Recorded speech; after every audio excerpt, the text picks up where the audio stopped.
सांगोला शहरामध्ये आमच्या 4 तरुणांनी अनिल भाऊ असतील, बंडोपंत असतील, भगत गुरुजी असतील किंवा दिघे गुरुजी या चौघांनी स्वतःच्या कर्तृत्वानं या ठिकाणी सूर्योदय परिवार फुलवण्याचं काम केलं आणि त्याच्या स्थलांतर सोहळ्याला राज्यातील एक तरुण तडफदार आणि कर्तृत्वकार मंत्री,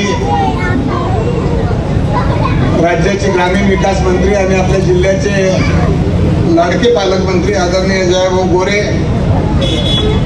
आपल्या विभागाचे लोकप्रिय माजी खासदार, आपल्या सगळ्यांचे मार्गदर्शक, या ठिकाणी उपस्थित असलेले सन्माननीय निंबाळकर साहेब, तालुक्याचे आमदार माननीय बाबासाहेब देशमुख, व्यासपीठावरील सर्व मान्यवर मंडळी, मी फार वेळ घेणार नाही कारण अगोदरच पाहुण्यांना आणि कार्यक्रमाला पाहुण्यापेक्षा आपण 4 वाजल्यापासून या ठिकाणी उपस्थित आहात। या 4ही आमच्या तरुणांनी भाऊ अतिशय कष्टानं हा परिवार फुलवलेला आहे। 30,000 सभासद आहेत, 30,000 लोकांना कर्ज वाटलंय आणि 40,000 सभासद आहेत। संबंध महाराष्ट्रामध्ये, कर्नाटकामध्ये यांचा विस्तार या ठिकाणी फुलवलेला आहे। अतिशय कष्टामध्ये या चौघांनी ही संस्था, अशा अनेक संस्था उभा केलेल्या आहेत। मी आपल्या सगळ्यांच्या वतीनं मनापासूनच्या शुभेच्छा देतो।